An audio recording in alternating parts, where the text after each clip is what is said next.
The Buzz with Jess Lujan. We're back with my in-studio guest, of course, Bank of Guam President Leon Guerrero and former Senator Leon Guerrero. 2018, all indications are you and Josh Nora are seeking a seat as a gubernatorial team for 2018. What are the biggest issues you think 2018 brings, aside from, of course, and it's still going to be, I don't think Simone Sanchez will be built, but by the time whoever gets to Adeline, health, education, and public safety will still be issues. But what do you think, again, are major issues outside of that? You're in the financial institution. Money is a big problem, not just for people's lives, but the government itself. We're robbing Peter to pay Paul, and none of them have money anymore. Well, you know, all those basic public service are rights of our people, right? And they all require financial resources. They all require human resources. They require environmental kinds of resources. And the engine that's going to drive that is our economy. And you know that our economy is influenced very much by the tourist industry, which is we need to protect and strengthen and always make sure it's sustained. And government spending is another one, and military buildup is another source. But we also need to look at what other kinds of industries can we start looking at, right? And in any community, any society, when there is some kind of a crisis, you always look within yourself, right? To see what's there. When we look inside Guam, what does Guam have? Guam has talented people. Guam is strategically placed not just for military, but also for expansion in the whole trade and commerce, right? We're close to Asia Pacific. We're not too far away from Hawaii. You have Australia down that way, and of course China and Russia and Japan, Korea. Those are all very strong countries. And then you have the United States. So you look at geographically that I think we're placed in a very, very good position to take advantage of these kinds of economic opportunities that might come through. And then you look at the human resource that we have, like I said. You look at what else is within, you know. We look at our land, you know, we look at our waters.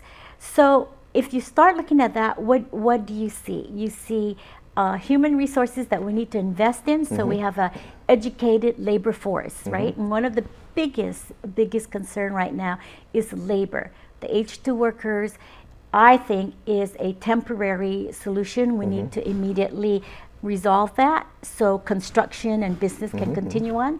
Then the other one is how do we permanentize that? And so we work closely with who are these people that are coming up? Where are they coming from? How can we keep them here, and how can we sustain them through job opportunities, good compensation, good benefits, a better quality of life? So how do we look at how can we bring in more revenues to our general fund that will support those very basic rights of our people: health, education, public safety, infrastructure, feeling safe at the home. So economy is very, very crucial.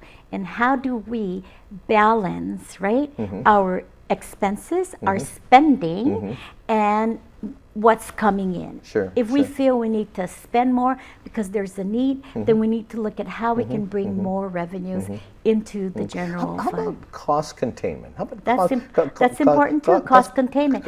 I don't think we've totally exhausted things that we could do. Like, what can we do through automation that would make us more efficient and make us less costly, right?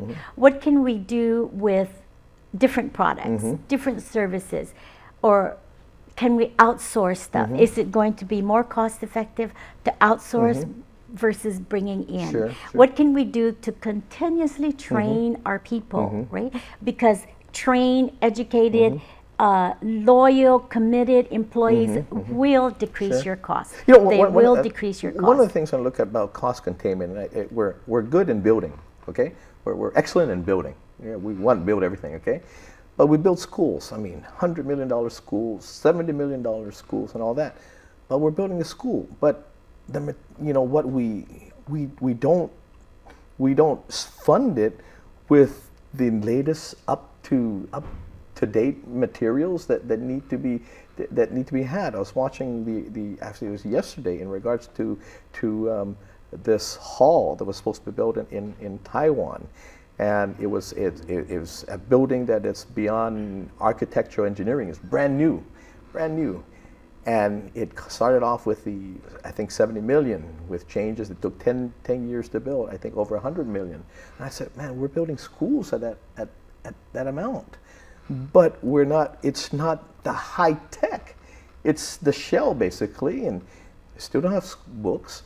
And for something like that, they probably shouldn't be using books anymore. They should be all on a laptop. Yeah. So that's what I'm looking at. If you look at, you said in Taiwan? Sure. Okay, so labor cost probably there is very cheap. Sure. Yeah. You know, the cost of building is Yeah. probably really Yeah. cheap. So what you would get in Thailand for 70 million is probably not as much here, right?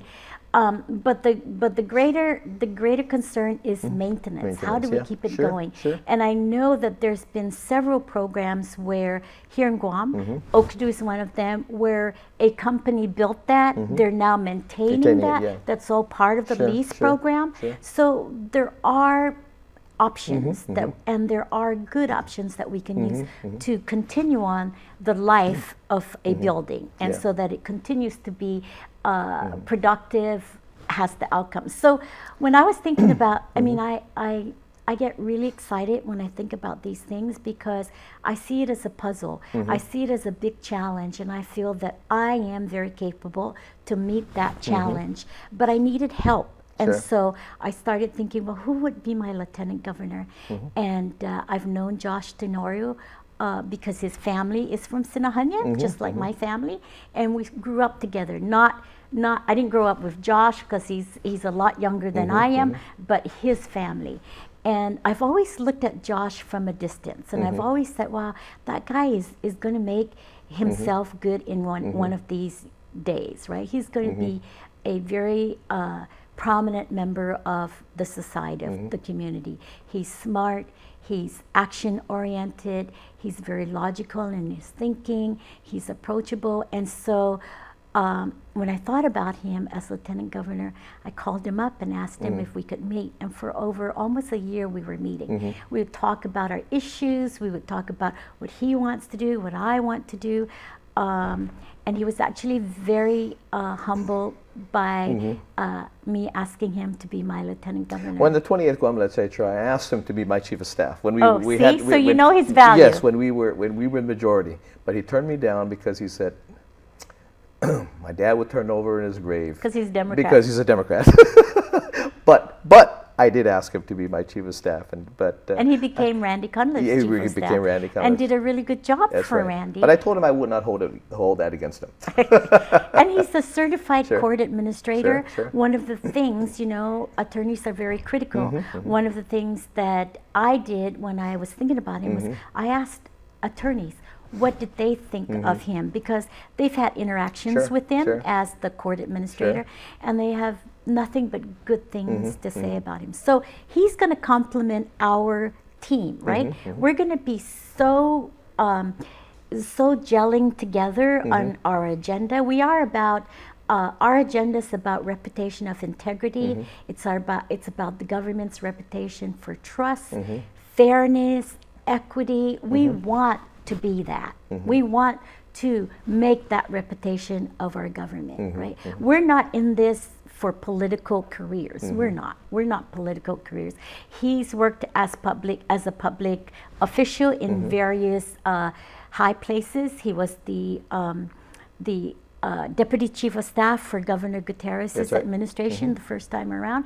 Did a great job. He headed a lot of agencies. He's very much into culture. So he's well-rounded. And the value I see in him is administration, administering. And that's very important. So the skills that we bring as a team, it's a fresh of breath air. I think it's change. It's different, and we're in there for a different agenda. So one thing I asked him when he appeared on my radio show, I said, "You're not just going to inherit a water blaster, right?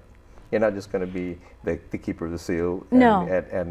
and beautification." No. So he'll be more involved with the government in yeah. operations, right? Yes, Yeah. absolutely. Okay. I have to. yeah. I have to involve him. There we go. Because I don't have all the answers. He doesn't have all the answers, and we're going to involve the community. It's going to be a community involvement in resolutions. There we go.